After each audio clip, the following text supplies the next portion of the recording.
Chapter 1. Once when I was 6, I saw a magnificent picture in a book about the jungle called True Stories. It showed a boa constrictor swallowing a wild beast.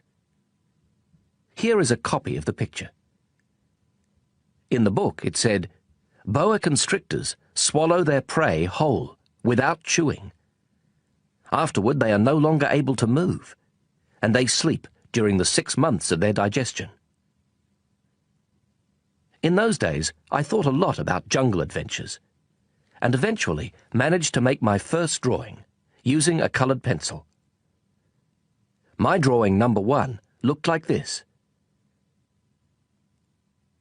I showed the grown-ups my masterpiece, and I asked them if my drawing scared them. They answered, "Why be scared of a hat?" My drawing was not a picture of a hat. It was a picture of a boa constrictor digesting an elephant. Then I drew the inside of the boa constrictor, so the grown-ups could understand. They always need explanations. My drawing number 2 looked like this.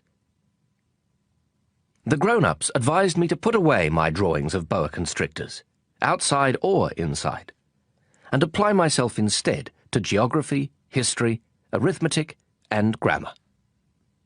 That is why I abandoned, at the age of 6, a magnificent career as an artist. I had been discouraged by the failure of my drawing number 1 and of my drawing number 2. Grown-ups never understand anything by themselves, and it is exhausting for children to have to provide explanations over and over again. So then I had to choose another career, and I learned to pilot airplanes. I have flown almost everywhere in the world. And, as a matter of fact, geography has been a big help to me. I could tell China from Arizona at first glance, which is very useful if you get lost during the night. So I have had, in the course of my life, lots of encounters with lots of serious people. I have spent lots of time with grown-ups. I have seen them at close range, which hasn't much improved my opinion of them.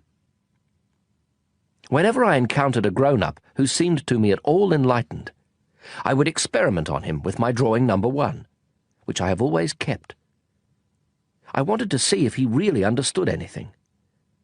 But he would always answer, "That's a hat." Then I wouldn't talk about boa constrictors or jungles or stars. I would put myself on his level and talk about bridge and golf and politics and neckties. And my grown-up was glad to know such a reasonable person. Chapter 2. So I lived all alone, without anyone I could really talk to, until I had to make a crash landing in the Sahara Desert 6 years ago. Something in my plane's engine had broken, and since I had neither a mechanic nor passengers in the plane with me, I was preparing to undertake the difficult repair job by myself. For me, it was a matter of life or death. I had only enough drinking water for 8 days. The first night, then, I went to sleep on the sand 1,000 miles from any inhabited country. I was more isolated than a man shipwrecked on a raft in the middle of the ocean. So you could imagine my surprise when I was awakened at daybreak by a funny little voice saying, "Please, draw me a sheep." What? Draw me a sheep. I leapt up as if I had been struck by lightning. I rubbed my eyes hard. I stared, and I saw an extraordinary little fellow staring back at me very seriously.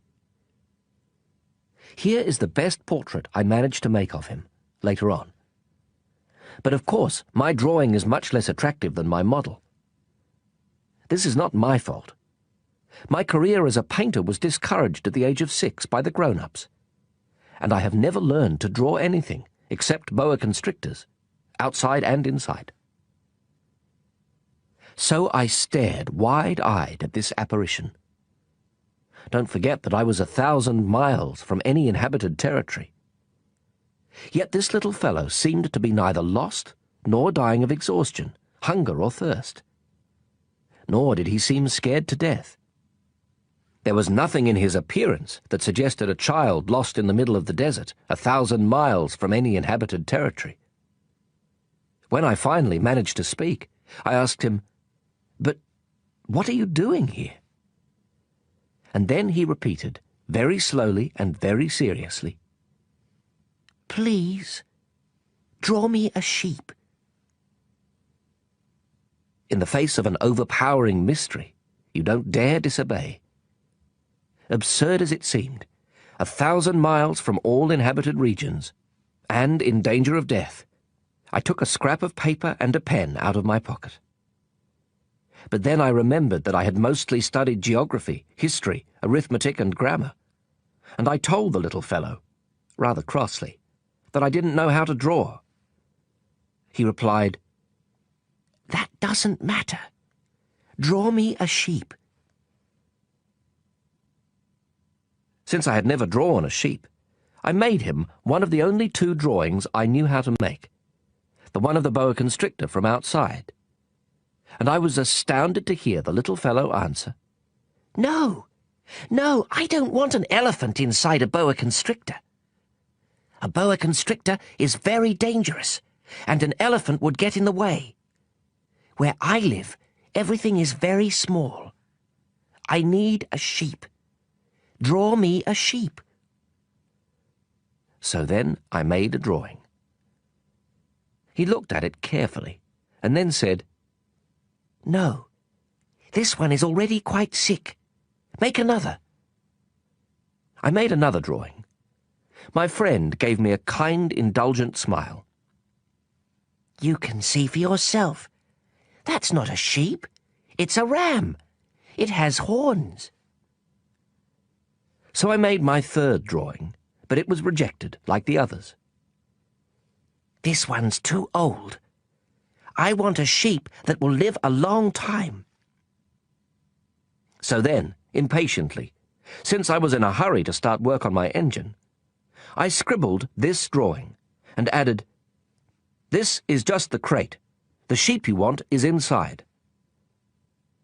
But I was amazed to see my young critic's face light up. "That's just the kind I wanted. Do you think this sheep will need a lot of grass?" "Why?" "Because where I live, everything is very small." "There's sure to be enough. I've given you a very small sheep." He bent over the drawing.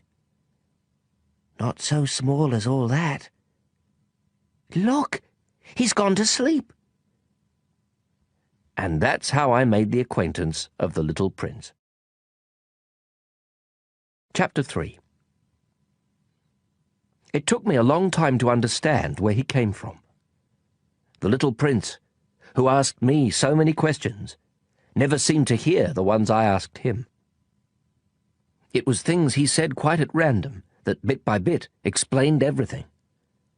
For instance, when he first caught sight of my airplane, I won't draw my airplane. That would be much too complicated for me. He asked, "What's that thing over there?" "It's not a thing. It flies. It's an airplane. My airplane." And I was proud to tell him I could fly. Then he exclaimed, "What? You fell out of the sky?" "Yes," I said modestly. "Oh, that's funny!" And the little prince broke into a lovely peal of laughter, which annoyed me a good deal. I like my misfortunes to be taken seriously. Then he added, "So you fell out of the sky too? What planet are you from?" That was when I had the first clue to the mystery of his presence, and I questioned him sharply. "Do you come from another planet?" But he made no answer. He shook his head a little, still staring at my airplane. "Of course, that couldn't have brought you from very far." And he fell into a reverie that lasted a long while. Then, taking my sheep out of his pocket, he plunged into contemplation of his treasure. You can imagine how intrigued I was by this hint about other planets. I tried to learn more. Where do you come from, little fellow? Where is this where I live of yours? Where will you be taking my sheep? After a thoughtful silence, he answered, "The good thing about the crate you've given me is that he can use it for a house after dark." "Of course. And if you're good, I'll give you a rope to tie him up during the day, and a stake to tie him to." This proposition seemed to shock the little prince. "Tie him up? What a funny idea." "But if you don't tie him up, he'll wander off somewhere and get lost." My friend burst out laughing again. "Where could he go?"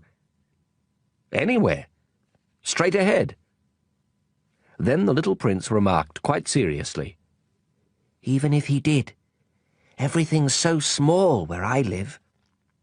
And he added, perhaps a little sadly, "Straight ahead, you can't go very far." Chapter 4.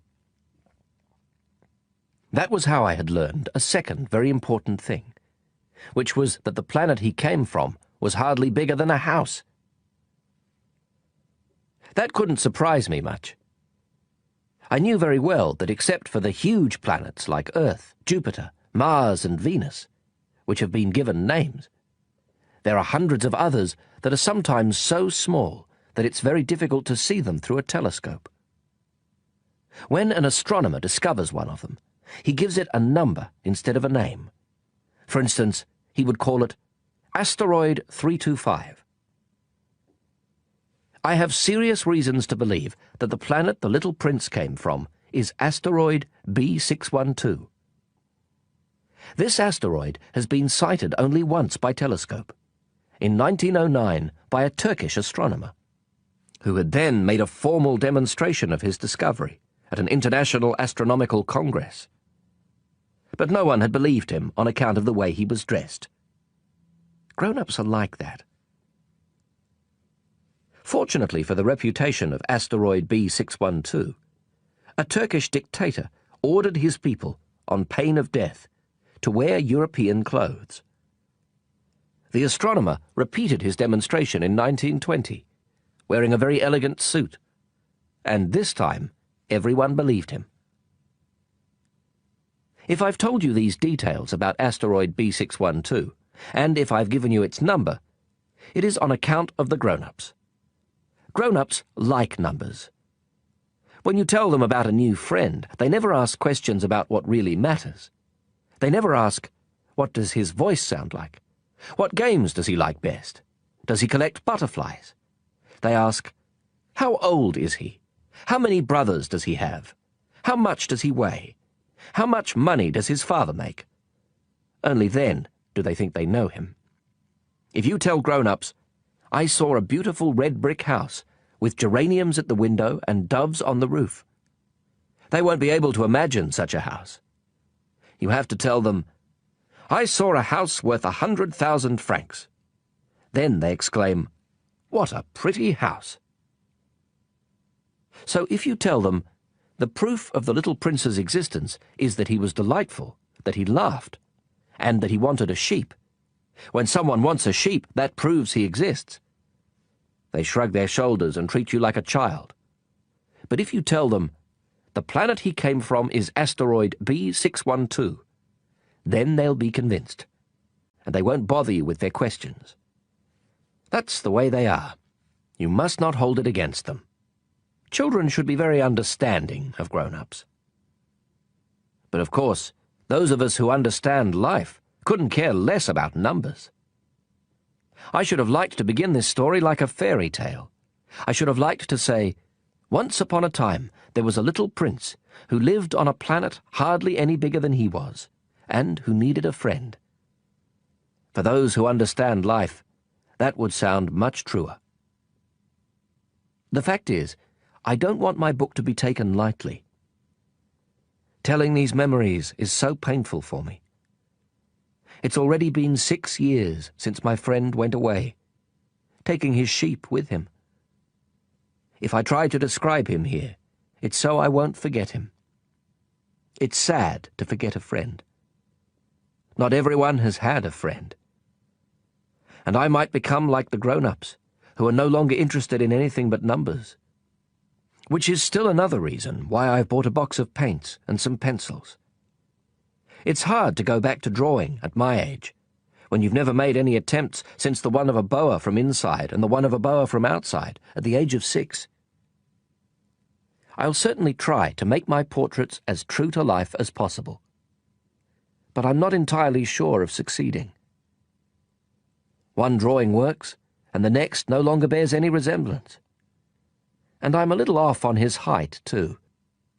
In this one, the little prince is too tall, and here he's too short. And I'm uncertain about the colour of his suit.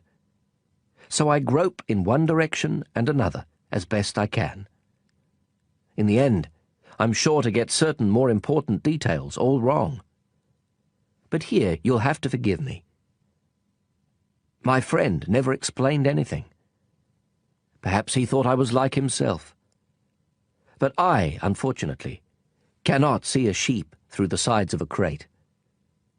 I may be a little like the grown-ups. I must have grown old. Chapter 5. Every day I'd learn something about the little prince's planet, about his departure, about his journey. It would come quite gradually in the course of his remarks. This was how I learned on the 3rd day about the drama of the baobabs.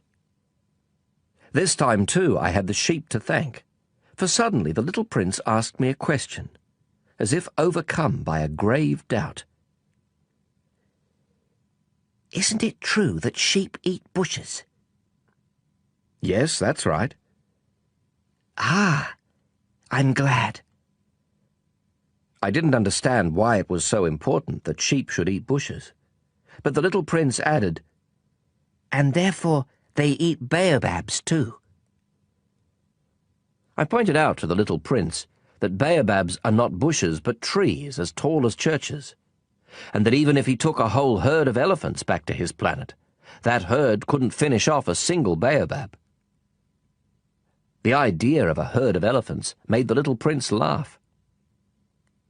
We'd have to pile them on top of one another. But he observed perceptively, Before they grow big, baobabs start out by being little. True enough. But why do you want your sheep to eat little baobabs? He answered, Oh, come on. You know. As if we were talking about something quite obvious. And I was forced to make a great mental effort to understand this problem all by myself. And, in fact, on the little prince's planet, there were, as on all planets, good plants and bad plants. The good plants come from good seeds, and the bad plants from bad seeds. But the seeds are invisible. They sleep in the secrecy of the ground, until one of them decides to wake up. Then it stretches and begins to sprout, quite timidly at first. A charming, harmless little twig, reaching toward the sun. If it's a radish seed, or a rosebush seed, you can let it sprout all it likes. But if it's the seed of a bad plant, you must pull the plant up right away, as soon as you can recognize it. As it happens, there were terrible seeds on the little prince's planet. Baobab seeds. The planet's soil was infested with them. Now, if you attend to a baobab too late, you can never get rid of it again. It overgrows the whole planet. Its roots pierce right through. And if the planet is too small, and if there are too many baobabs, they make it burst into pieces. It's a question of discipline, the little prince told me later on. When you've finished washing and dressing each morning, you must tend your planet. You must be sure you pull up the baobabs regularly, as soon as you can tell them apart from the rose bushes, which they closely resemble when they're very young. It's very tedious work, but very easy. and one day he advised me to do my best to make a beautiful drawing for the edification of the children where I live. If they travel some day, he told me, it could be useful to them. Sometimes there's no harm in postponing your work until later. But with baobabs, it's always a catastrophe. I knew one planet that was inhabited by a lazy man. He had neglected 3 bushes.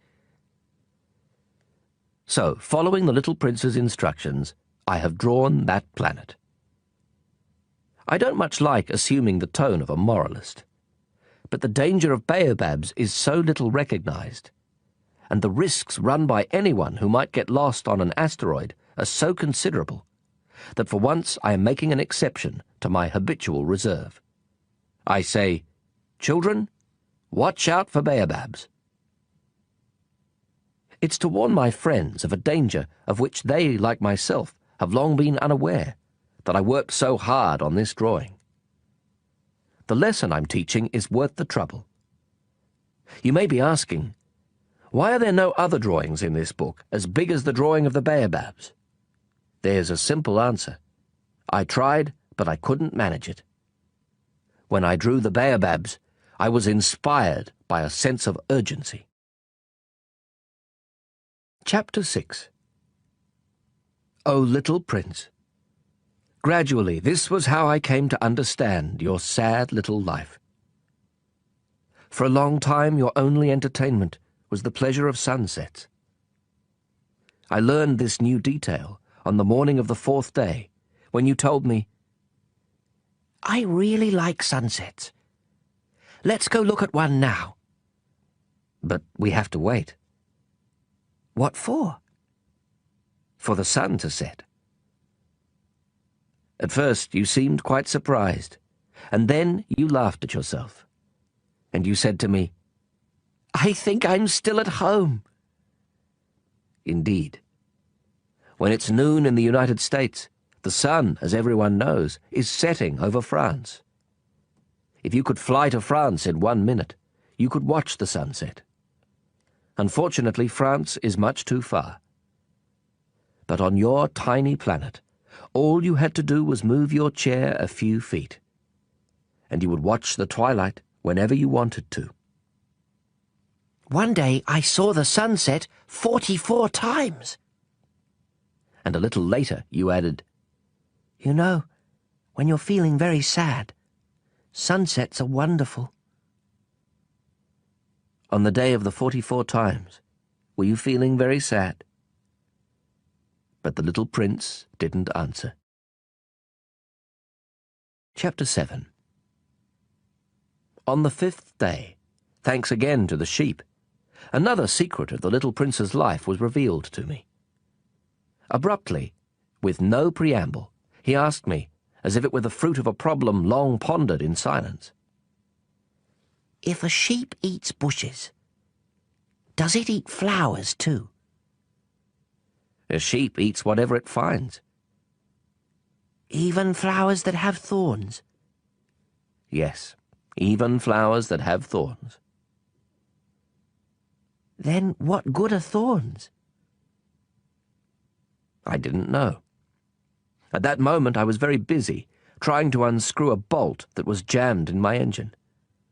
I was quite worried, for my plane crash was beginning to seem extremely serious, and the lack of drinking water made me fear the worst. What good are thorns? The little prince never let go of a question once he had asked it. I was annoyed by my jammed bolt, and I answered without thinking. Thorns are no good for anything. They're just the flower's way of being mean. Oh. But after a silence, he lashed out at me with a sort of bitterness. I don't believe you. Flowers are weak. They're naive.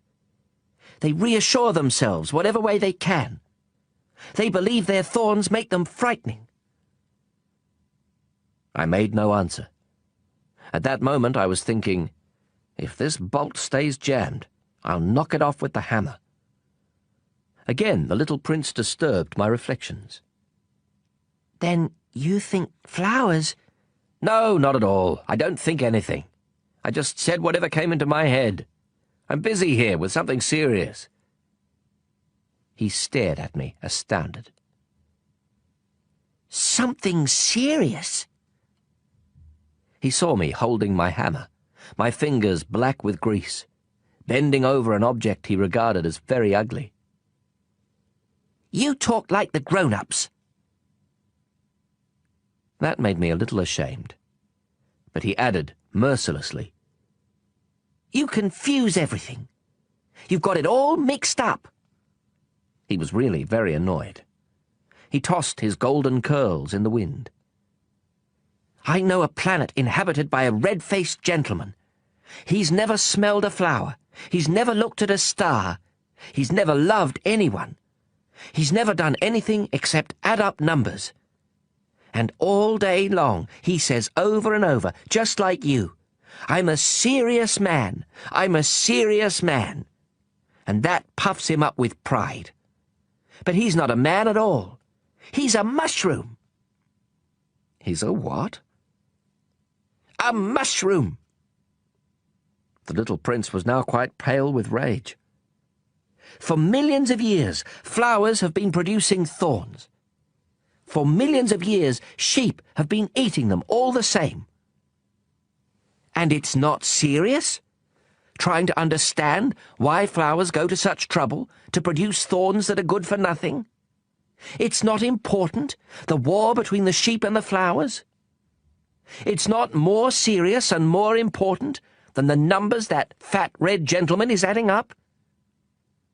Suppose I happen to know a unique flower, one that exists nowhere in the world except on my planet, one that a little sheep can wipe out in a single bite one morning, just like that, without even realizing what he's doing. That isn't important. His face turned red now, and he went on. If someone loves a flower, of which just one example exists among all the millions and millions of stars, that's enough to make him happy when he looks at the stars. He tells himself, my flower's up there somewhere. But if the sheep eats the flower, then for him it's as if suddenly all the stars went out. And that isn't important. He couldn't say another word. All of a sudden, he burst out sobbing. Night had fallen. I dropped my tools. What did I care about my hammer, about my bolt, about thirst and death? There was on one star, on one planet, on mine, the earth, a little prince to be consoled. I took him in my arms. I rocked him. I told him, the flower you love is not in danger.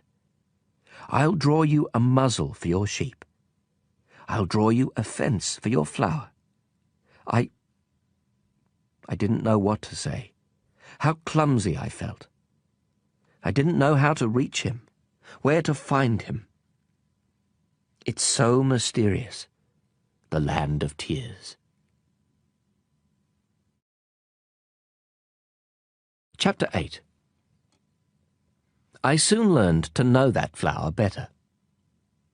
On the little prince's planet, there had always been very simple flowers, decorated with a single row of petals, so that they took up no room at all and got in no one's way. They would appear one morning in the grass and would fade by nightfall.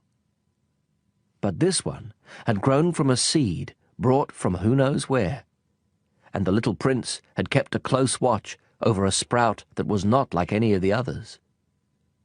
It might have been a new kind of baobab. But the sprout soon stopped growing and began to show signs of blossoming. The little prince, who had watched the development of an enormous bud, realized that some sort of miraculous apparition would emerge from it. But the flower continued her beauty preparations in the shelter of her green chamber, selecting her colors with the greatest care, and dressing quite deliberately, adjusting her petals one by one. She had no desire to emerge all rumpled like the poppies. She wished to appear only in the full radiance of her beauty. Oh yes, she was quite vain. and her mysterious adornment had lasted days and days. And then, one morning, precisely at sunrise, she showed herself. And after having laboured so painstakingly, she yawned and said, "Ah, I'm hardly awake. Forgive me. I'm still all untidy." But the little prince couldn't contain his admiration. "How lovely you are!" "Aren't I?" the flower answered sweetly. "And I was born the same time as the sun." The little prince realized that she wasn't any too modest, but she was so dazzling. "I believe it is breakfast time," she had soon added. "Would you be so kind as to tend to me?" And the little prince, utterly abashed, having gone to look for a watering can, served the flower.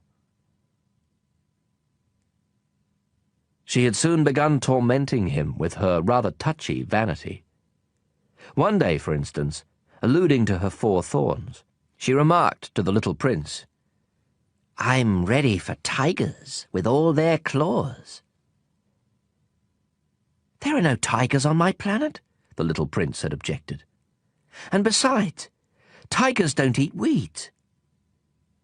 "I am not a weed," the flower sweetly replied. "Forgive me. I am not at all afraid of tigers, but I have a horror of draughts. You wouldn't happen to have a screen?" "A horror of draughts? That's not a good sign for a plant," the little prince had observed. "How complicated this flower is." "After dark you will put me under glass. How cold it is where you live. Quite uncomfortable. But where I come from—" But she suddenly broke off. She had come here as a seed. She couldn't have known anything of other worlds. Humiliated at having let herself be caught on the verge of so naive a lie, she coughed 2 or 3 times, in order to put the little prince in the wrong. "Ahem. The screen?" "I was going to look for one, but you were speaking to me." Then she made herself cough again, in order to inflict a twinge of remorse on him all the same. So the little prince, despite all the goodwill of his love, had soon come to mistrust her. He had taken seriously certain inconsequential remarks and had grown very unhappy. "I shouldn't have listened to her," he confided to me one day. "You must never listen to flowers. You must look at them and smell them. Mine perfumed my planet, but I didn't know how to enjoy that. The business about the tiger claws, instead of annoying me, ought to have moved me." And he confided further, "In those days, I didn't understand anything. I should have judged her according to her actions, not her words. She perfumed my planet and lit up my life. I should never have run away. I ought to have realized the tenderness underlying her silly pretensions. Flowers are so contradictory. But I was too young to know how to love her." Chapter 9. In order to make his escape, I believe he took advantage of a migration of wild birds. On the morning of his departure, he put his planet in order. He carefully raked out his active volcanoes. The little prince possessed 2 active volcanoes, which were very convenient for warming his breakfast. He also possessed 1 extinct volcano. But, as he said, "You never know." So he raked out the extinct volcano too. If they are properly raked out, volcanoes burn gently and regularly, without eruptions. Volcanic eruptions are like fires in a chimney. Of course, on our Earth we are much too small to rake out our volcanoes. That is why they cause us so much trouble. The little prince also uprooted, a little sadly, the last baobab shoots. he believed he would never be coming back. But all these familiar tasks seemed very sweet to him on this last morning. And when he watered the flower one last time, and put her under glass, he felt like crying. "Goodbye," he said to the flower. But she did not answer him. "Goodbye," he repeated. The flower coughed, but not because she had a cold. "I've been silly," she told him at last. "I ask your forgiveness. Try to be happy." He was surprised that there were no reproaches. He stood there, quite bewildered, holding the glass bell in mid-air. He failed to understand this calm sweetness. "Of course I love you," the flower told him. "It was my fault you never knew. It doesn't matter. But you were just as silly as I was. Try to be happy. Put that glass thing down. I don't want it anymore." "But the wind." "My cold isn't that bad. The night air will do me good. I'm a flower." "But the animals. I need to put up with 2 or 3 caterpillars if I want to get to know the butterflies. Apparently they're very beautiful. Otherwise, who will visit me? You'll be far away. As for the big animals, I'm not afraid of them. I have my own claws." And she naively showed her 4 thorns. Then she added, "Don't hang around like this, it's irritating. You made up your mind to leave, now go." For she didn't want him to see her crying. She was such a proud flower. Chapter 10. He happened to be in the vicinity of asteroids 325, 326, 327, 328, 329, and 330. So he began by visiting them, to keep himself busy and to learn something. The first one was inhabited by a king. Wearing purple and ermine, he was sitting on a simple yet majestic throne. "Ah, here's a subject," the king exclaimed when he caught sight of the little prince. And the little prince wondered, "How can he know who I am if he's never seen me before?" He didn't realize that for kings, the world is extremely simplified. All men are subjects. "Approach the throne so I can get a better look at you," said the king, very proud of being a king for someone at last. The little prince looked around for a place to sit down, but the planet was covered by the magnificent ermine cloak. So he remained standing, and since he was tired, he yawned. "It is a violation of etiquette to yawn in a king's presence," the monarch told him. "I forbid you to do so." "I can't help it," answered the little prince, quite embarrassed. "I've made a long journey, and I haven't had any sleep." "Then I command you to yawn," said the prince. "I haven't seen anyone yawn for years. For me, yawns are a curiosity.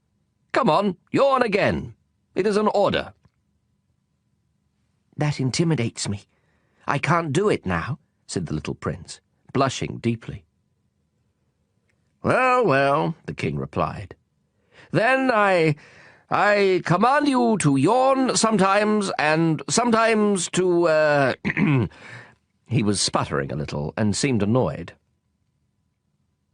For the king insisted that his authority be universally respected. He would tolerate no disobedience, being an absolute monarch. But since he was a kindly man, all his commands were reasonable.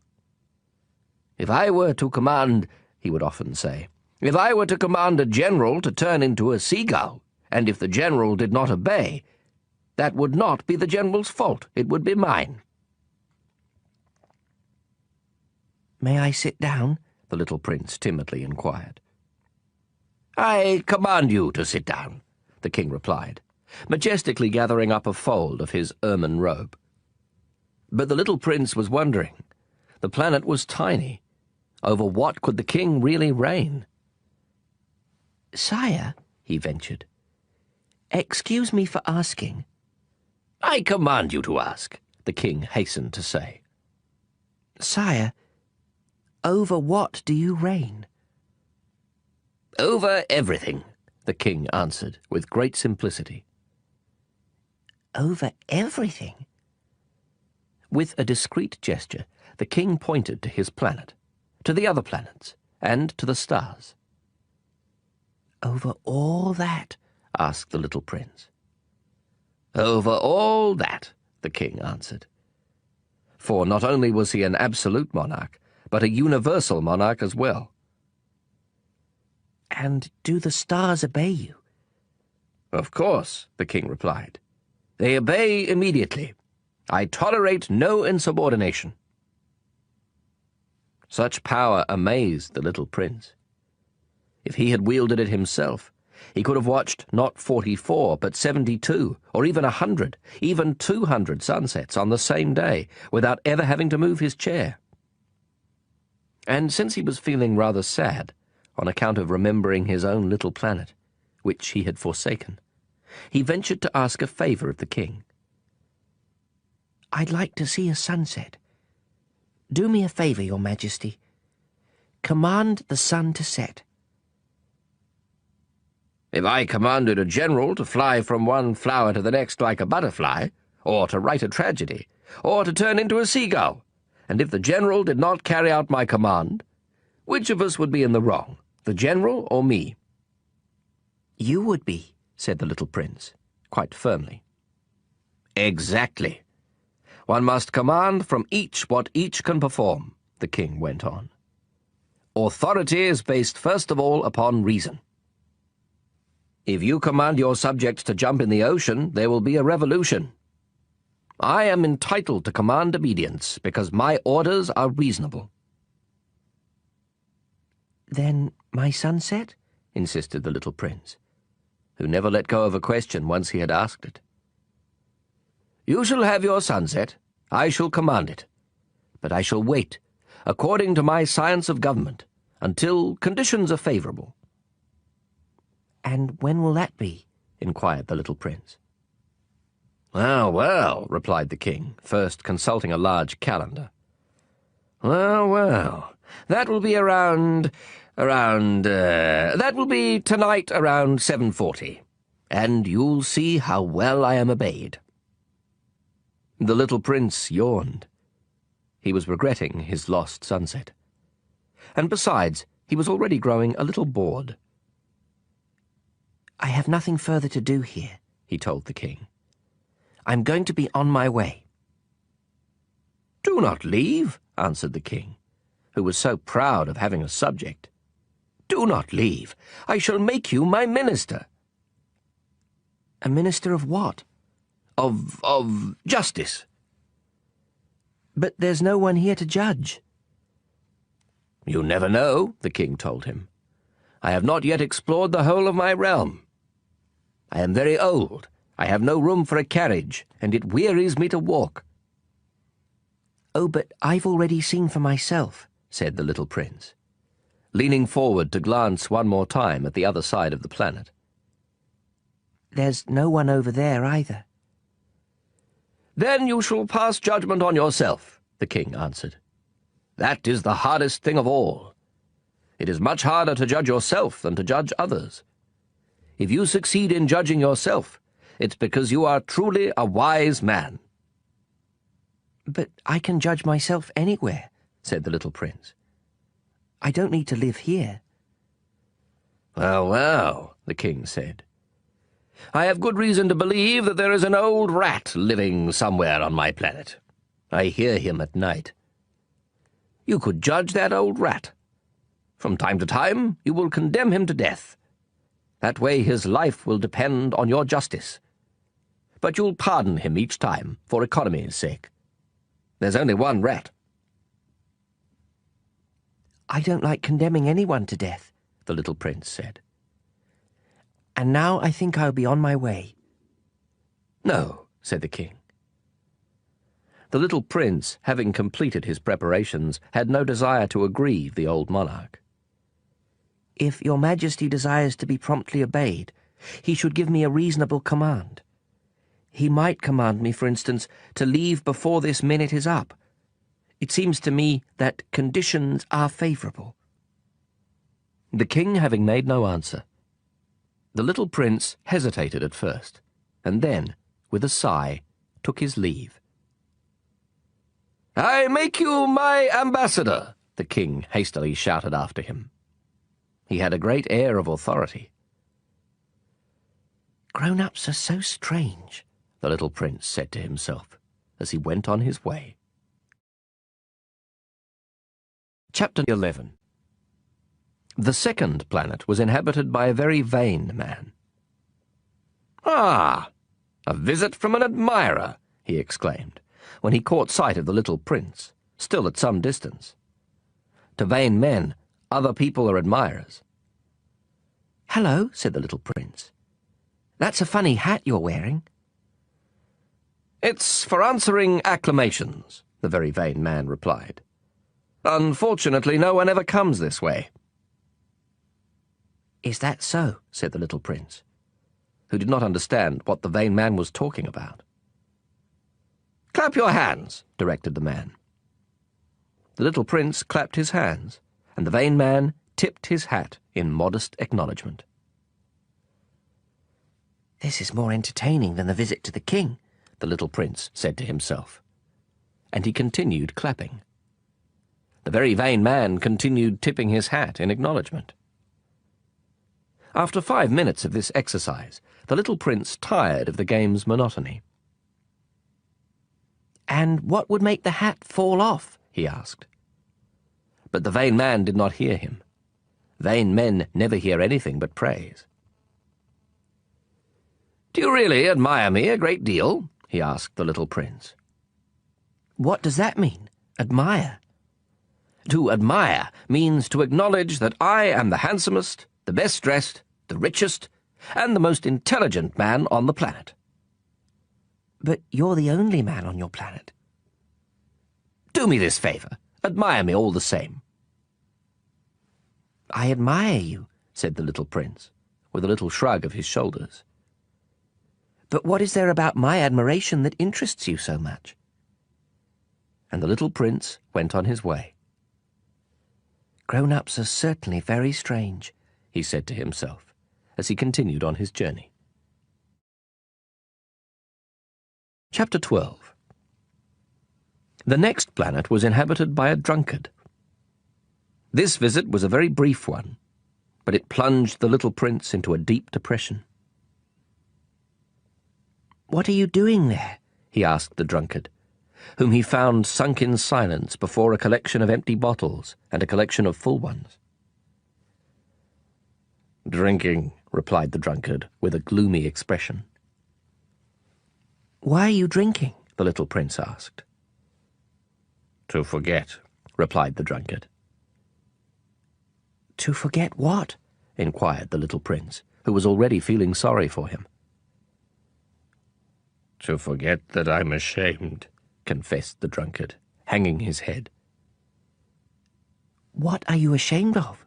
inquired the little prince, who wanted to help. "Of drinking," concluded the drunkard, withdrawing into silence for good. And the little prince went on his way, puzzled. "Grown-ups are certainly very, very strange," he said to himself, as he continued on his journey. Chapter 13. The fourth planet belonged to a businessman.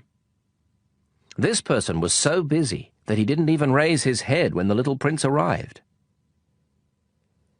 "Hello," said the little prince. "Your cigarette's gone out." 3 and 2 make 5, 5 and 7, 12, 12 and 3, 15. Hello, 15 and 7, 22, 22 and 6, 28. No time to light it again. 26 and 5, 31. Phew, that amounts to 501,622,731. 500 million what? You're still there?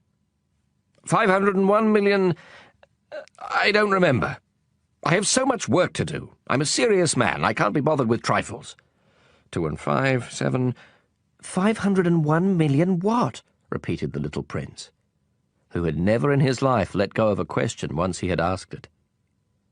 The businessman raised his head. For the 54 years I've inhabited this planet, I've been interrupted only 3 times. The first time was 22 years ago, when I was interrupted by a beetle that had fallen onto my desk from God knows where. It made a terrible noise, and I made 4 mistakes in my calculations. The second time was 11 years ago, when I was interrupted by a fit of rheumatism. I don't get enough exercise. I haven't time to take strolls. I'm a serious person. The third time is right now. Where was I? 501 million... Million what?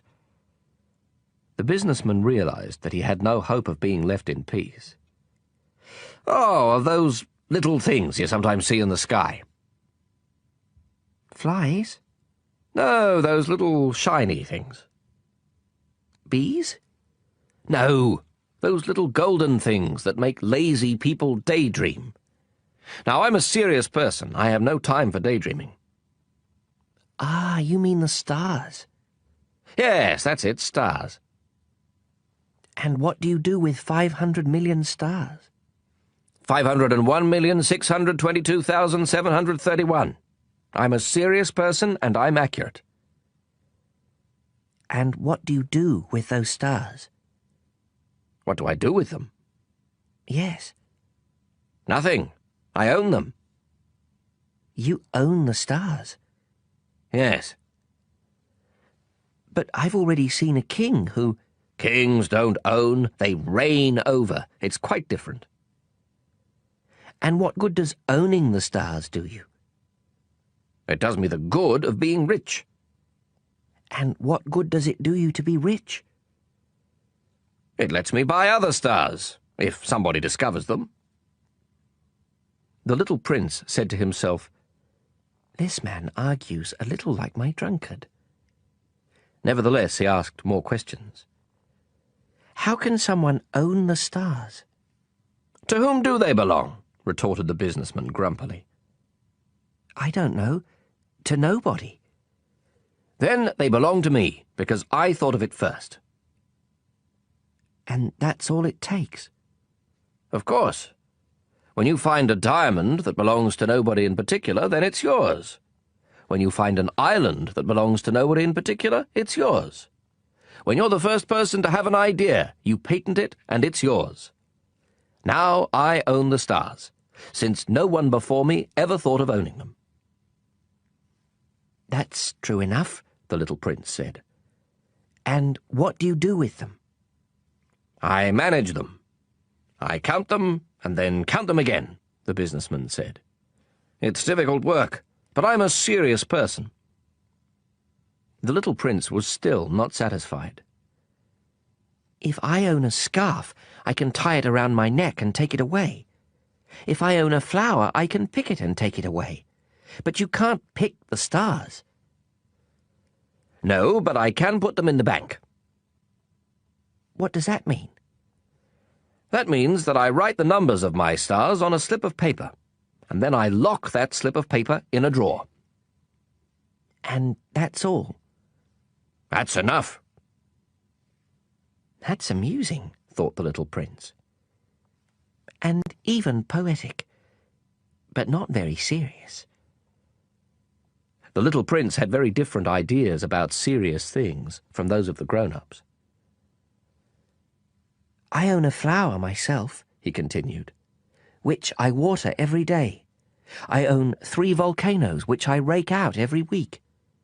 I even rake out the extinct one. You never know.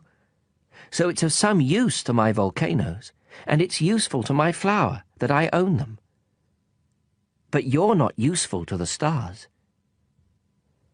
The businessman opened his mouth, but found nothing to say in reply, and the little prince went on his way. Grown-ups are certainly quite extraordinary, was all he said to himself as he continued on his journey. Chapter 14. The fifth planet was very strange. It was the smallest of all. There was just enough room for a street lamp and a lamplighter. The little prince couldn't quite understand what use a street lamp and a lamplighter could be up there in the sky, on a planet without any people and not a single house. However, he said to himself, "It's quite possible that this man is absurd. But he's less absurd than the king, the very vain man, the businessman, and the drunkard. At least his work has some meaning. When he lights his lamp, it's as if he's bringing one more star to life, or one more flower. When he puts out his lamp, that sends the flower or the star to sleep, which is a fine occupation, and therefore truly useful." When the little prince reached this planet, he greeted the lamplighter respectfully. "Good morning. Why have you just put out your lamp?" "Orders," the lamplighter answered. "Good morning." "What orders are those?" "To put out my street lamp. Good evening." And he lit his lamp again. "But why have you just lit your lamp again?" "Orders." "I don't understand," said the little prince. "There's nothing to understand," said the lamplighter. "Orders are orders. Good morning." And he put out his lamp. Then he wiped his forehead with a red-checked handkerchief. "It's a terrible job I have. It used to be reasonable enough. I put the lamp out mornings and lit it after dark. I had the rest of the day for my own affairs, and the rest of the night for sleeping." "And since then orders have changed?" "Orders haven't changed," the lamplighter said. "That's just the trouble. Year by year the planet is turning faster and faster, and orders haven't changed." "Which means?" "Which means that now that the planet revolves once a minute, I don't have an instant's rest. I light my lamp and turn it out once every minute." "That's funny. Your days here are 1 minute long." "It's not funny at all," the lamplighter said. "You and I have already been talking to each other for a month." "A month?" "Yes, 30 minutes. 30 days. Good evening." And he lit his lamp. The little prince watched him, growing fonder and fonder of this lamplighter, who was so faithful to orders. He remembered certain sunsets that he himself used to follow in other days, merely by shifting his chair. He wanted to help his friend. "You know, I can show you a way to take a rest whenever you want to." "I always want to rest," the lamplighter said, "for it is possible to be faithful and lazy at the same time." The little prince continued. "Your planet is so small that you can walk around it in 3 strides.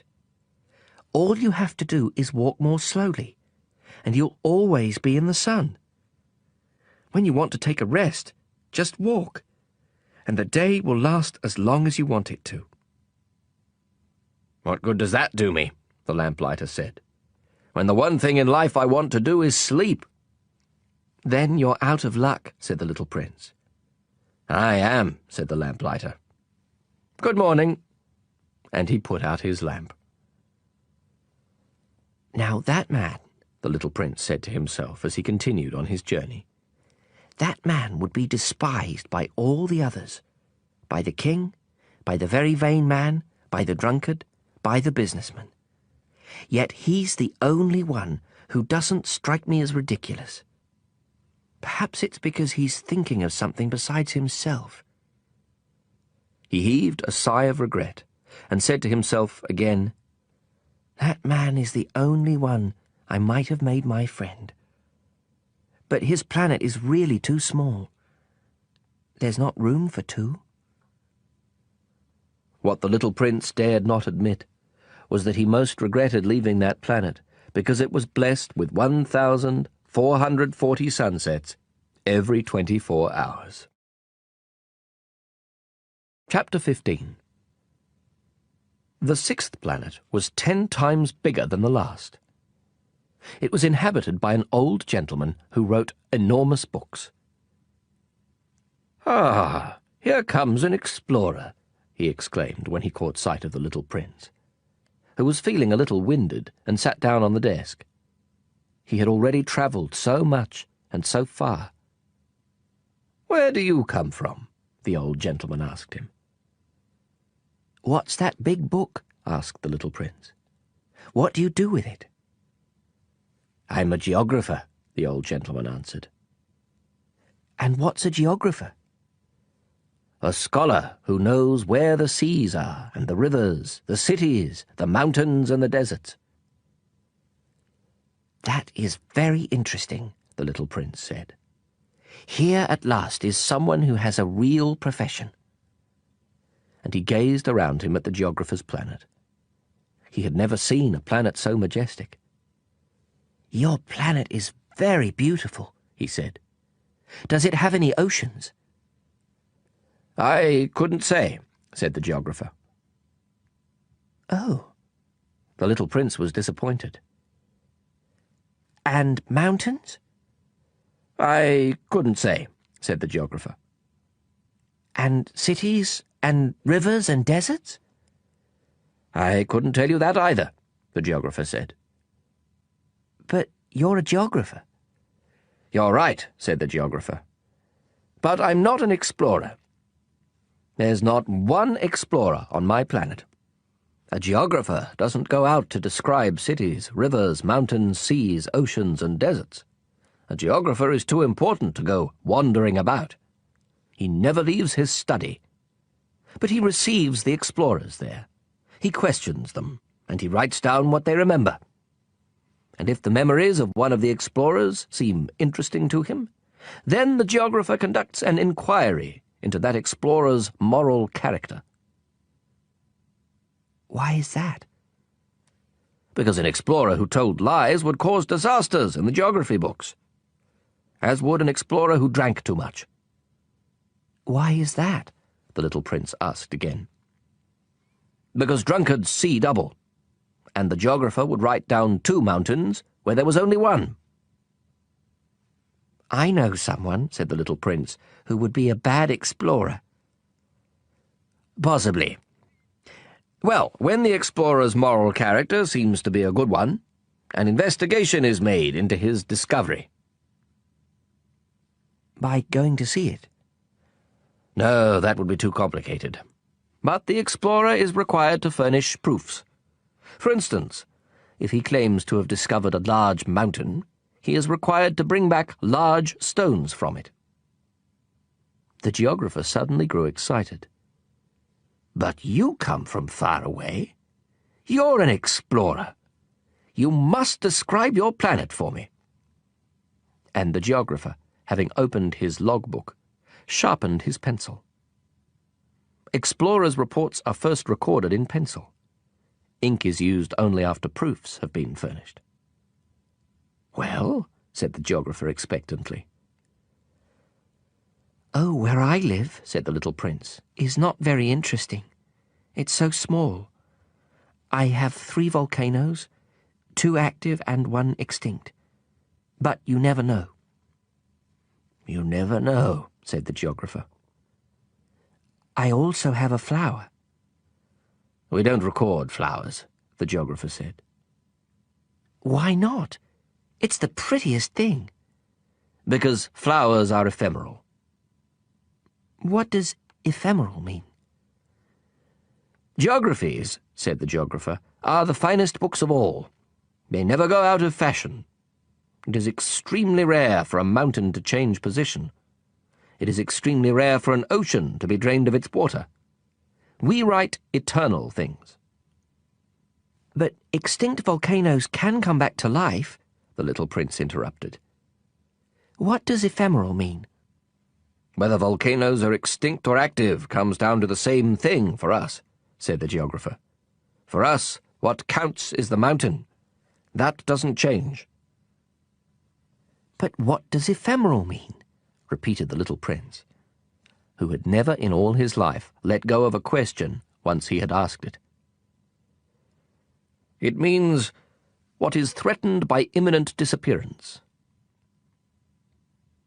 Is my flower threatened by imminent disappearance? Of course. My flower is ephemeral, the little prince said to himself. And she has only 4 thorns with which to defend herself against the world. And I've left her all alone where I live.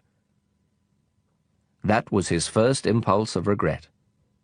But he plucked up his courage again. Where would you advise me to visit? He asked. The planet Earth, the geographer answered. It has a good reputation. And the little prince went on his way, thinking about his flower.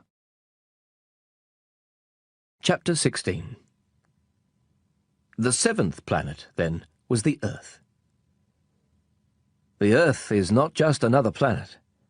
It contains 111 kings, including, of course, the African kings, 7,000 geographers, 900,000 businessmen, 7.5 million drunkards, 311 million vain men.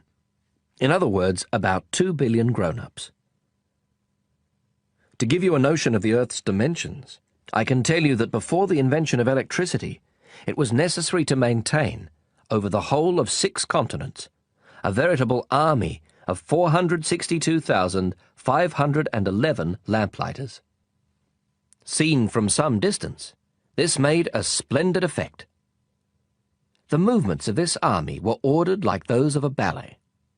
First came the turn of the lamplighters of New Zealand and Australia. Then these, having lit their street lamps, would go home to sleep. Next it would be the turn of the lamplighters of China and Siberia to perform their steps in the lamplighters' ballet. And then they too would vanish into the wings. Then came the turn of the lamplighters of Russia and India. Then those of Africa and Europe. Then those of South America and of North America. And they never missed their cues for their appearances on stage. It was awe-inspiring. Only the lamplighter of the single street lamp at the North Pole and his colleague of the single street lamp at the South Pole led carefree, idle lives. They worked twice a year. Chapter 17. Trying to be witty leads to lying, more or less. What I just told you about the lamplighters isn't completely true, and I risk giving a false idea of our planet to those who don't know it.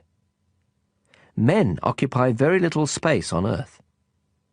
If the 2 billion inhabitants of the globe were to stand close together, as they might for some big public event, they would easily fit into a city block that was 20 miles long and 20 miles wide. You could crowd all humanity onto the smallest Pacific islet. Grown-ups, of course, won't believe you. They're convinced they take up much more room. They consider themselves as important as the baobabs. So you should advise them to make their own calculations. They love numbers and they'll enjoy it. But don't waste your time on this extra task. It's unnecessary. Trust me. So once he reached Earth, the little prince was quite surprised not to see anyone. He was beginning to fear he had come to the wrong planet, when a moon-coloured loop uncoiled on the sand. "Good evening," the little prince said, just in case. "Good evening," said the snake. "What planet have I landed on?" asked the little prince. "On the planet Earth, in Africa," the snake replied. "Ah. And are there no people on Earth?" "It's the desert here. There are no people in the desert. Earth is very big," said the snake. The little prince sat down on a rock and looked up into the sky.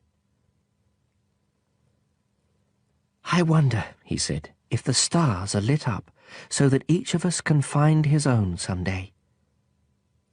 Look at my planet. It's just overhead, but so far away." "It's lovely," the snake said. "What have you come to Earth for?" "I'm having difficulties with a flower," the little prince said. "Ah," said the snake, and they were both silent. "Where are the people?" The little prince finally resumed the conversation. "It's a little lonely in the desert." "It's also lonely with people," said the snake. The little prince looked at the snake for a long time. "You're a funny creature," he said at last. "No thicker than a finger." "But I'm more powerful than a king's finger," the snake said. The little prince smiled. "You're not very powerful. You don't even have feet. You couldn't travel very far." "I can take you further than a ship," the snake said. He coiled around the little prince's ankle like a golden bracelet. "Anyone I touch, I send back to the land from which he came," the snake went on. "But you're innocent, and you come from a star."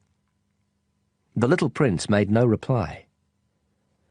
"I feel sorry for you, being so weak on this granite earth," said the snake. "I can help you some day, if you grow too homesick for your planet. I can—" "Oh, I understand just what you mean," said the little prince. "But why do you always speak in riddles?" "I solve them all," said the snake.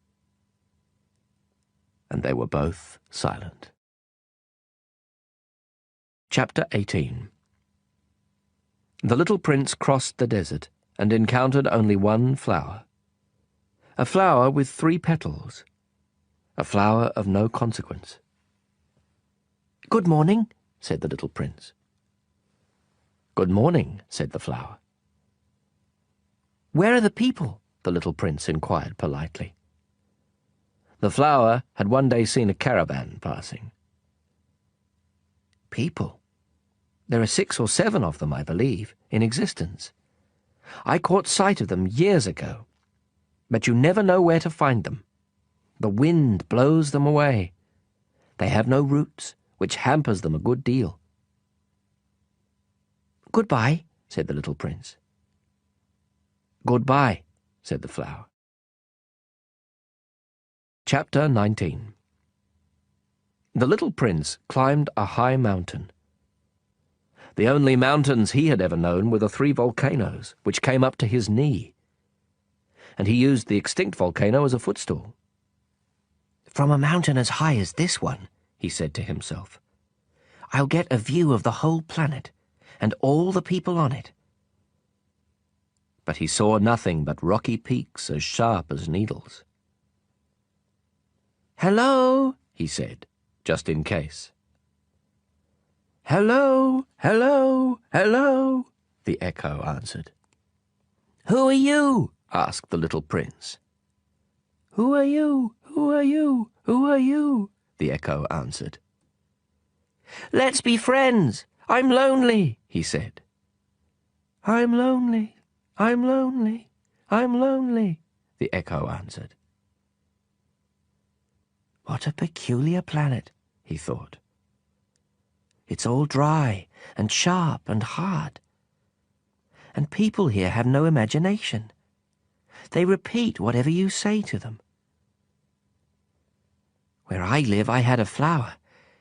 She always spoke first." Chapter 20. But it so happened that the little prince, having walked a long time through sand and rocks and snow, finally discovered a road. And all roads go to where there are people. "Good morning," he said. It was a blossoming rose garden. "Good morning," said the roses. The little prince gazed at them. All of them looked like his flower. "Who are you?" he asked, astounded. "We're roses," the roses said. "Ah," said the little prince. And he felt very unhappy. His flower had told him she was the only one of her kind in the whole universe. And here were 5,000 of them, all just alike, in just one garden.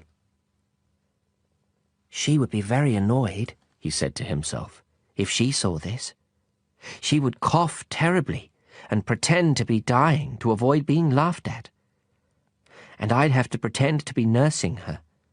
Otherwise, she'd really let herself die in order to humiliate me. And then he said to himself, I thought I was rich because I had just one flower, and all I own is an ordinary rose. That and my 3 volcanoes, which come up to my knee, one of which may be permanently extinct. It doesn't make me much of a prince. And he lay down in the grass and wept. Chapter 21. It was then that the fox appeared. "Good morning," said the fox. Good morning, The little prince answered politely, though when he turned around he saw nothing. "I'm here," the voice said, "under the apple tree." Who are you? The little prince asked. You're very pretty. "I'm a fox," the fox said. Come and play with me, the little prince proposed. I'm feeling so sad. "I can't play with you," the fox said. "I'm not tamed."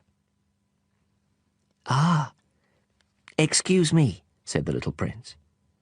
But upon reflection he added, What does tamed mean? "You're not from around here," the fox said. "What are you looking for?" I'm looking for people, said the little prince. What does tamed mean?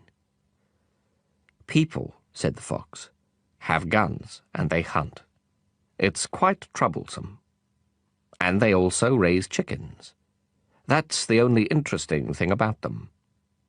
Are you looking for chickens?" No, said the little prince. I'm looking for friends. What does tamed mean? It's something that's been too often neglected. It means to create ties. To create ties? "That's right," the fox said. "For me, you're only a little boy just like 100,000 other little boys. And I have no need of you. And you have no need of me either. For you, I'm only a fox like 100,000 other foxes. But if you tame me, we'll need each other. You'll be the only boy in the world for me. I'll be the only fox in the world for you." I'm beginning to understand, the little prince said. There's a flower. I think she's tamed me. "Possibly," the fox said. "On Earth one sees all kinds of things." Oh, this isn't on Earth, the little prince said. The fox seemed quite intrigued. "On another planet?" Yes. "Are there hunters on that planet?" No. "Now that's interesting. And chickens?" No. "Nothing's perfect," sighed the fox. But he returned to his idea. "My life is monotonous. I hunt chickens, people hunt me. All chickens are just alike, and all men are just alike. So I'm rather bored. But if you tame me, my life will be filled with sunshine. I'll know the sound of footsteps that will be different from all the rest. Other footsteps send me back underground. Yours will call me out of my burrow like music. And then, look, you see the wheat fields over there? I don't eat bread. For me, wheat is of no use whatever. Wheat fields say nothing to me, which is sad. But you have hair the color of gold. So it will be wonderful once you've tamed me. The wheat, which is golden, will remind me of you. And I'll love the sound of the wind in the wheat." The fox fell silent and stared at the little prince for a long while. "Please, tame me," he said. I'd like to, the little prince replied. But I haven't much time. I have friends to find, and so many things to learn. The only things you learn are the things you tame, said the fox. People haven't time to learn anything. They buy things ready-made in stores. But since there are no stores where you can buy friends, people no longer have friends. If you want a friend, tame me. What do I have to do? Asked the little prince. You have to be very patient, the fox answered. First, you'll sit down a little ways away from me, over there in the grass. I'll watch you out of the corner of my eye, and you won't say anything. Language is the source of misunderstandings. But day by day, you'll be able to sit a little closer. The next day the little prince returned. It would have been better to return at the same time, the fox said. For instance, if you come at 4 in the afternoon, I'll begin to be happy by 3. The closer it gets to 4, the happier I'll feel. By 4, I'll be all excited and worried. I'll discover what it costs to be happy. But if you come at any old time, I'll never know when I should prepare my heart. There must be rights. What's a right? Asked the little prince. That's another thing that's been too often neglected, said the fox. It's the fact that one day is different from the other days, 1 hour from the other hours. My hunters, for example, have a right. They dance with the village girls on Thursdays. So Thursday's a wonderful day. I can take a stroll all the way to the vineyards. If the hunters danced whenever they chose, the days would all be just alike, and I'd have no holiday at all. That was how the little prince tamed the fox. And when the time to leave was near, "Ah," the fox said, "I shall weep." "It's your own fault," the little prince said. "I never wanted to do you any harm, but you insisted that I tame you." "Yes, of course," the fox said. "But you're going to weep," said the little prince. "Yes, of course," the fox said. "Then you get nothing out of it." "I get something," the fox said, "because of the colour of the wheat." Then he added, "Go look at the roses again. You'll understand that yours is the only rose in all the world. Then come back to say goodbye, and I'll make you the gift of a secret." The little prince went to look at the roses again. "You're not at all like my rose. You're nothing at all yet," he told them. "No one has tamed you, and you haven't tamed anyone. You're the way my fox was. He was just a fox like 100,000 others. But I've made him my friend, and now he's the only fox in all the world." And the roses were humbled.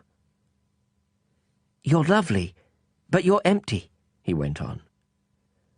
"One couldn't die for you. Of course, an ordinary passer-by would think my rose looked just like you.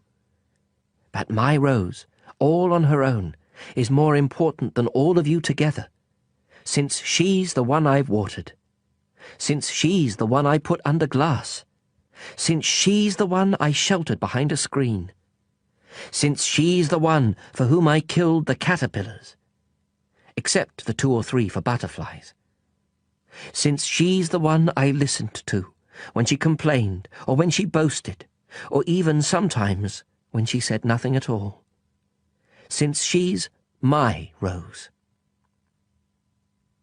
And he went back to the fox. "Goodbye," he said. "Goodbye," said the fox. "Here is my secret. It's quite simple. One sees clearly only with the heart. Anything essential is invisible to the eyes." "Anything essential is invisible to the eyes," the little prince repeated, in order to remember. It's the time you spent on your rose that makes your rose so important. "It's The time I spent on my rose, the little prince repeated, in order to remember. People have forgotten this truth, the fox said. But you mustn't forget it. You become responsible forever for what you've tamed. You're responsible for your rose. I'm responsible for my rose, the little prince repeated, in order to remember. Chapter 22. Good morning, said the little prince. Good morning, said the railway switchman. What is it that you do here? Asked the little prince. I sort the travellers into bundles of 1,000, the switchman said. I dispatch the trains that carry them, sometimes to the right, sometimes to the left. And a brightly lit express train, roaring like thunder, shook the switchman's cabin. What a hurry they're in, said the little prince. What are they looking for? Not even the engineer on the locomotive knows, the switchman said. And another brightly lit express train thundered by in the opposite direction. Are they coming back already? Asked the little prince. It's not the same ones, the switchman said. It's an exchange. They weren't satisfied where they were? Asked the little prince. No one is ever satisfied where he is, the switchman said. And a third brightly lit express train thundered past. Are they chasing the first travellers? Asked the little prince. They're not chasing anything, the switchman said. They're sleeping in there, or else they're yawning. Only the children are pressing their noses against the window panes. Only the children know what they're looking for, said the little prince. They spend their time on a rag doll, and it becomes very important. And if it's taken away from them, they cry. They're lucky, the switchman said. Chapter 23. Good morning, said the little prince. Good morning, said the sales clerk. This was a sales clerk who sold pills invented to quench thirst. Swallow one a week, and you no longer feel any need to drink. Why do you sell these pills? They save so much time, the sales clerk said. Experts have calculated that you can save 53 minutes a week. And what do you do with those 53 minutes? Whatever you like. If I had 53 minutes to spend as I liked, the little prince said to himself, I'd walk very slowly towards a water fountain. Chapter 24. It was now the 8th day since my crash landing in the desert, and I'd listened to the story about the sales clerk as I was drinking the last drop of my water supply. Ah, I said to the little prince, your memories are very pleasant, but I haven't yet repaired my plane. I have nothing left to drink, and I too would be glad to walk very slowly toward a water fountain. My friend the fox told me. Little fellow, this has nothing to do with the fox. Why? Because we're going to die of thirst. The little prince didn't follow my reasoning, and answered me, It's good to have had a friend, even if you're going to die. Myself, I'm very glad to have had a fox for a friend. He doesn't realize the danger, I said to myself. He's never hungry or thirsty.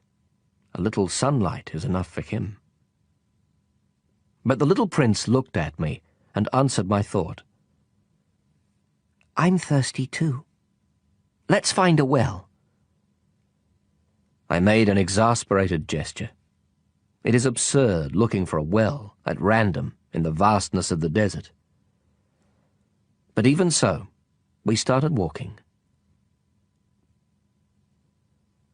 When we had walked for several hours in silence, night fell and stars began to appear. I noticed them as in a dream, being somewhat feverish on account of my thirst. The little prince's words danced in my memory. "So you're thirsty too?" I asked. But he didn't answer my question. He merely said to me, "Water can also be good for the heart." I didn't understand his answer, but I said nothing. I knew by this time that it was no use questioning him. He was tired. He sat down. I sat down next to him. And after a silence, he spoke again. "The stars are beautiful because of a flower you don't see." I answered, "Yes, of course." And without speaking another word, I stared at the ridges of sand in the moonlight. "The desert is beautiful," the little prince added. And it was true. I've always loved the desert. You sit down on a sand dune, you see nothing, you hear nothing. And yet something shines, something sings in that silence. "What makes the desert beautiful," the little prince said, "is that it hides a well somewhere." I was surprised by suddenly understanding that mysterious radiance of the sands. When I was a little boy, I lived in an old house, and there was a legend that a treasure was buried in it somewhere. Of course, no one was ever able to find the treasure. Perhaps no one even searched. But it cast a spell over that whole house. My house hid a secret in the depths of its heart. "Yes," I said to the little prince. "Whether it's a house or the stars or the desert, what makes them beautiful is invisible." "I'm glad," he said. "You agree with my fox." As the little prince was falling asleep, I picked him up in my arms and started walking again. I was moved. It was as if I was carrying a fragile treasure. It actually seemed to me there was nothing more fragile on earth. By the light of the moon, I gazed at that pale forehead, those closed eyes, those locks of hair trembling in the wind, and I said to myself, "What I'm looking at is only a shell. What's most important is invisible." As his lips parted in a half-smile, I said to myself again, "What moves me so deeply about this sleeping little prince is his loyalty to a flower. The image of a rose shining within him, like the flame within a lamp, even when he's asleep." And I realized he was even more fragile than I had thought. Lamps must be protected. A gust of wind can blow them out. And walking on like that, I found the well at daybreak. Chapter 25. The little prince said, "People start out in express trains, but they no longer know what they're looking for. Then they get all excited and rush around in circles." And he added, "It's not worth the trouble." The well we had come to was not at all like the wells of the Sahara.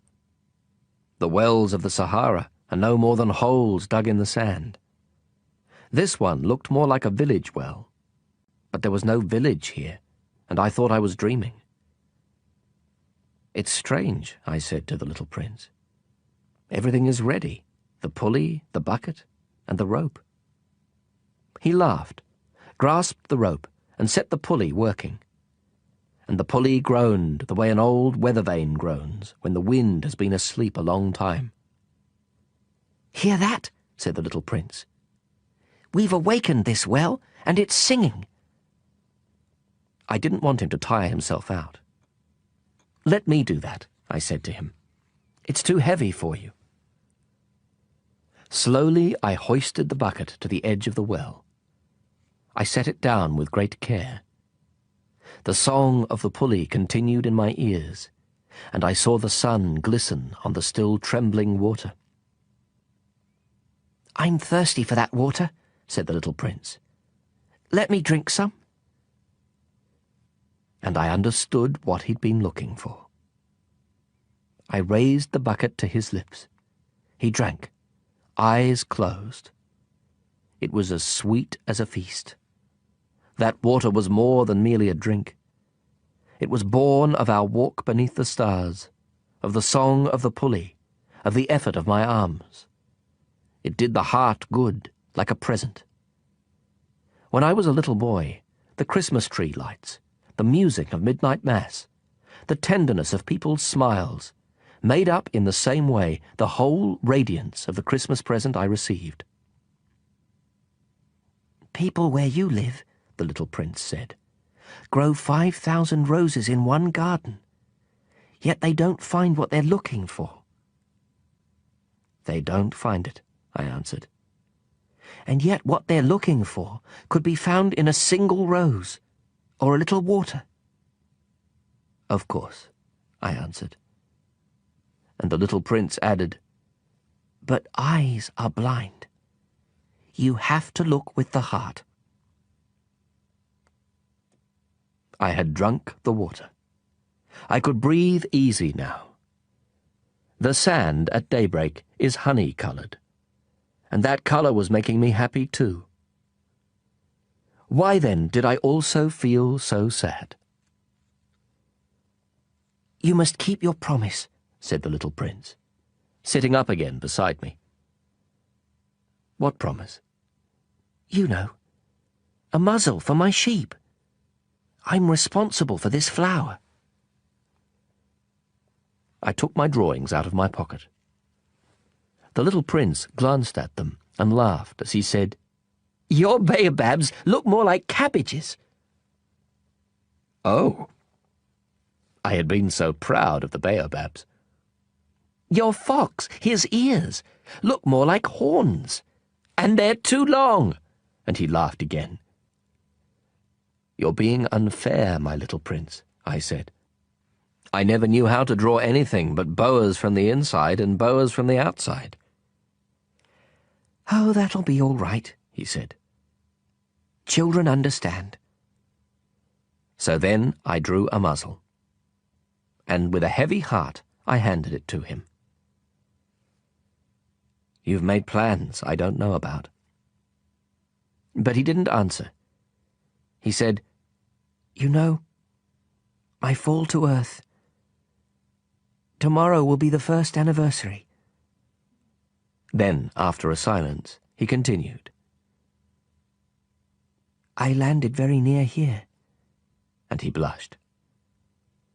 And once again, without understanding why, I felt a strange grief. However, a question occurred to me. "Then it wasn't by accident that on the morning I met you 8 days ago, you were walking that way, all alone, 1,000 miles from any inhabited region. Were you returning to the place where you fell to earth?" The little prince blushed again, and I added hesitantly, "Perhaps on account of the anniversary?" The little prince blushed once more. He never answered questions, but when someone blushes, doesn't that mean yes? "Ah," I said to the little prince. "I'm afraid." But he answered, "You must get to work now. You must get back to your engine. I'll wait here. Come back tomorrow night." But I wasn't reassured. I remembered the fox. You risk tears if you let yourself be tamed. Chapter 26.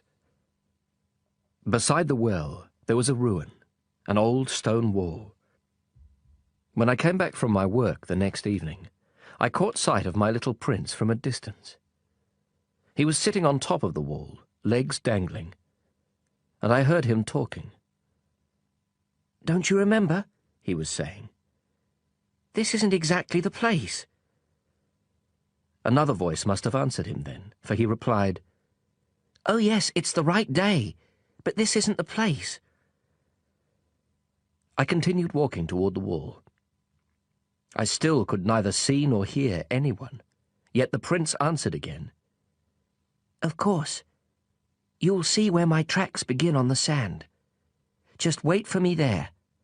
I'll be there tonight. I was 20 yards from the wall and still saw no one.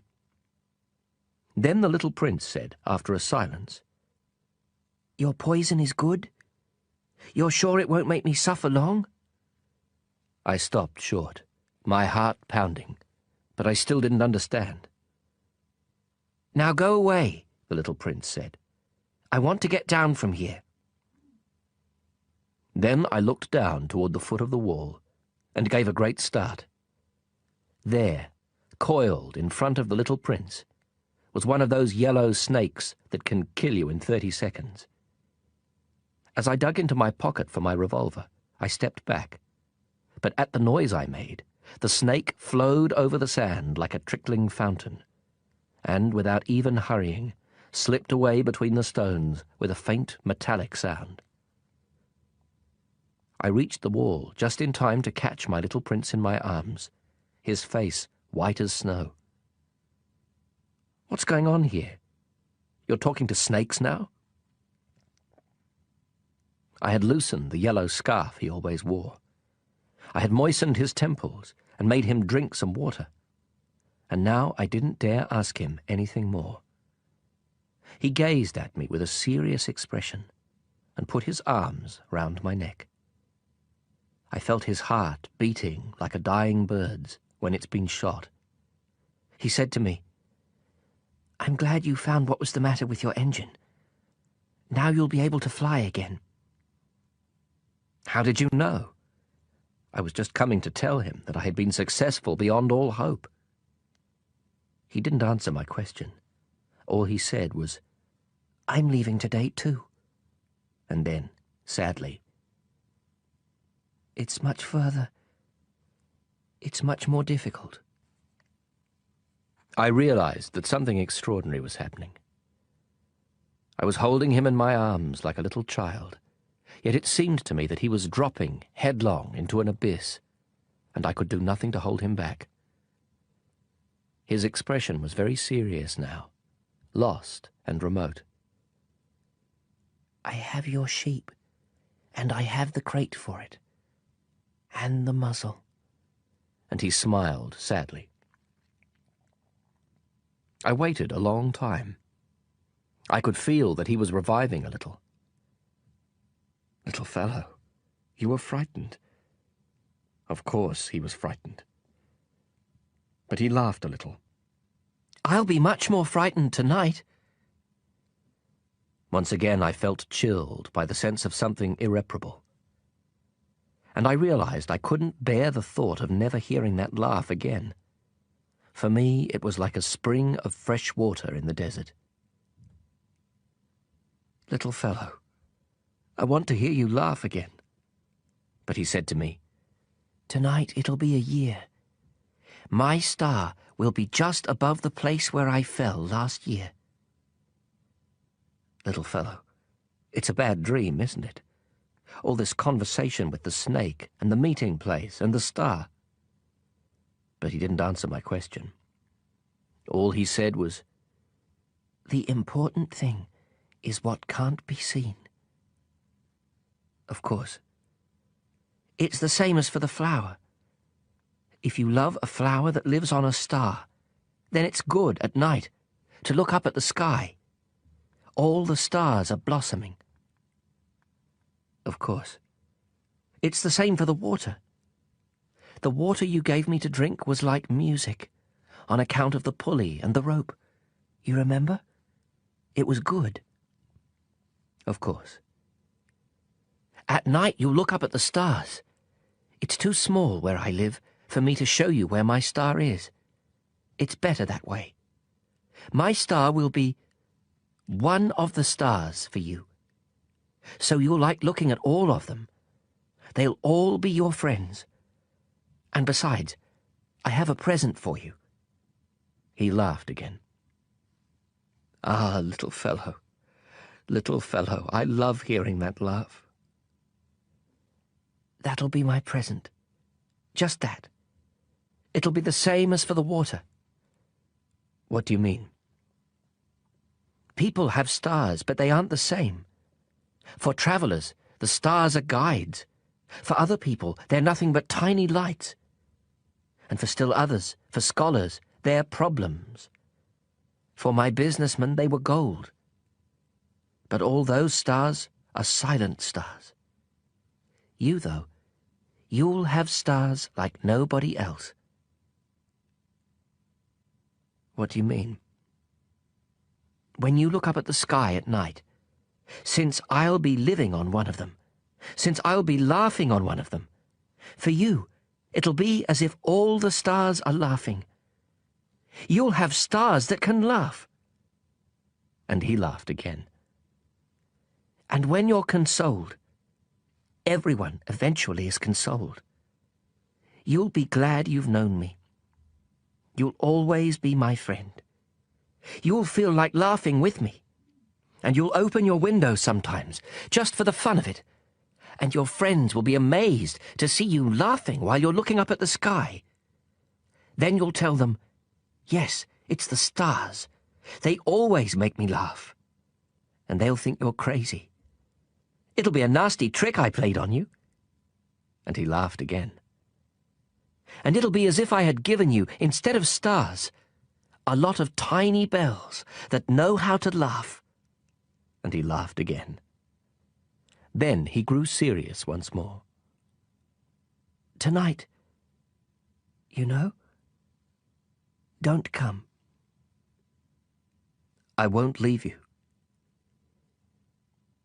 It'll look as if I'm suffering. It'll look a little as if I'm dying. It'll look that way. Don't come to see that. It's not worth the trouble. I won't leave you. But he was anxious. I'm telling you this on account of the snake. He mustn't bite you. Snakes are nasty sometimes. They bite just for fun. I won't leave you. But something reassured him. It's true they don't have enough poison for a second bite. That night I didn't see him leave. He got away without making a sound. When I managed to catch up with him, he was walking fast, with determination. All he said was, "Ah, you're here." And he took my hand. But he was still anxious. You were wrong to come. You'll suffer. I'll look as if I'm dead, and that won't be true. I said nothing. You understand. It's too far. I can't take this body with me. It's too heavy. I said nothing. But it'll be like an old abandoned shell. There's nothing sad about an old shell. I said nothing. He was a little disheartened now, but he made one more effort. It'll be nice, you know. I'll be looking at the stars too. All the stars will be wells with a rusty pulley. All the stars will pour out water for me to drink. I said nothing. And it'll be fun. You'll have 500 million little bells. I'll have 500 million springs of fresh water. And he too said nothing, because he was weeping. Here's the place. Let me go on alone. And he sat down because he was frightened. Then he said, You know, my flower. I'm responsible for her. And she's so weak and so naive. She has 4 ridiculous thorns to defend her against the world. I sat down too, because I was unable to stand any longer. He said, There. That's all. He hesitated a little longer, then he stood up. He took a step. I couldn't move. There was nothing but a yellow flash close to his ankle. He remained motionless for an instant. He didn't cry out. He fell gently, the way a tree falls. There wasn't even a sound because of the sand. Chapter 27. And now, of course, it's been 6 years already. I've never told this story before. The friends who saw me again were very glad to see me alive. I was sad, but I told them, it's fatigue. Now I'm somewhat consoled. That is, not entirely. But I know he did get back to his planet, because at daybreak I didn't find his body. It wasn't such a heavy body. And at night I love listening to the stars. It's like 500 million little bells. But something extraordinary has happened. When I drew that muzzle for the little prince, I forgot to put in the leather strap. He could never have fastened it on his sheep. And then I wonder, what's happened there on his planet? Maybe the sheep has eaten the flower. Sometimes I tell myself, of course not. The little prince puts his flower under glass, and he keeps close watch over his sheep. Then I'm happy, and all the stars laugh sweetly. Sometimes I tell myself, anyone might be distracted once in a while, and that's all it takes. One night he forgot to put her under glass, or else the sheep got out without making any noise during the night. Then the bells are all changed into tears. It's all a great mystery. For you, who love the little prince too. As for me, nothing in the universe can be the same if somewhere, no one knows where, a sheep we never saw has or has not eaten a rose. Look up at the sky. Ask yourself, has the sheep eaten the flower or not? And you'll see how everything changes. And no grown-up will ever understand how such a thing could be so important.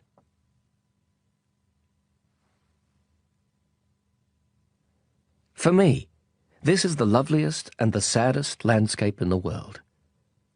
It's the same landscape as the one on the preceding page, but I've drawn it one more time in order to be sure you see it clearly. It's here that the little prince appeared on earth, then disappeared. Look at this landscape carefully to be sure of recognizing it, if you should travel to Africa someday in the desert. And if you happen to pass by here, I beg you not to hurry past.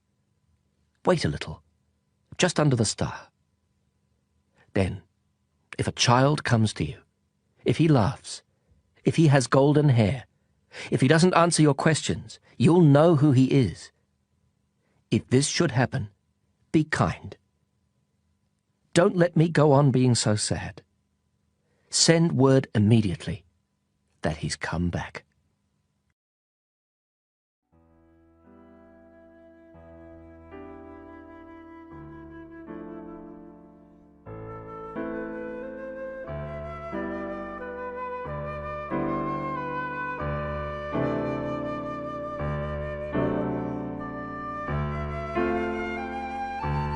Belinda Audio hopes you enjoyed the reading of The Little Prince, written and illustrated by Antoine de Saint-Exupery, translated by Richard Howard and read by Humphrey Bower.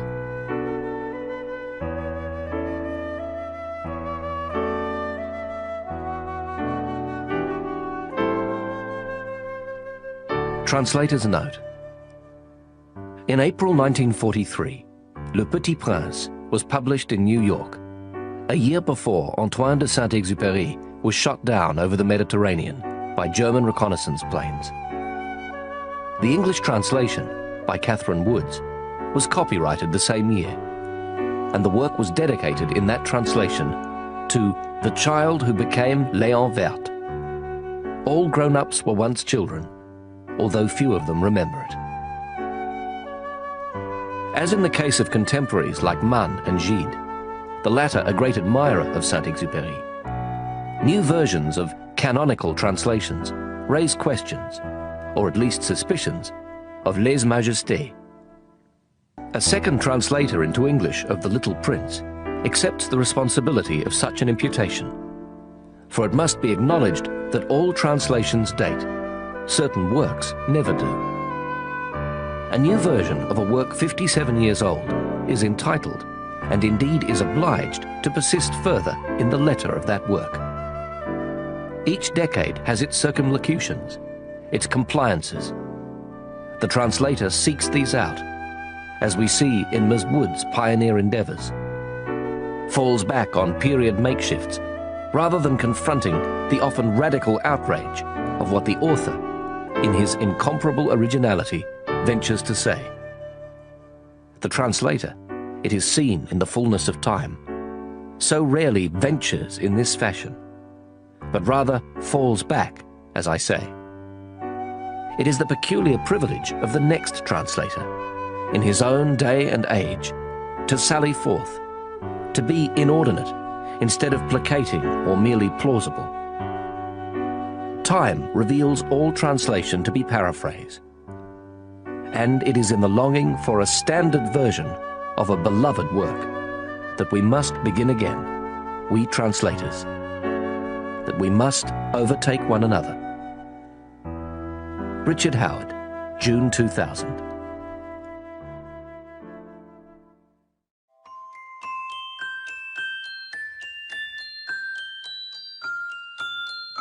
For further information about the Belinda audio range, please visit our website, www.belinda.com. If you liked this audiobook, please tell a friend.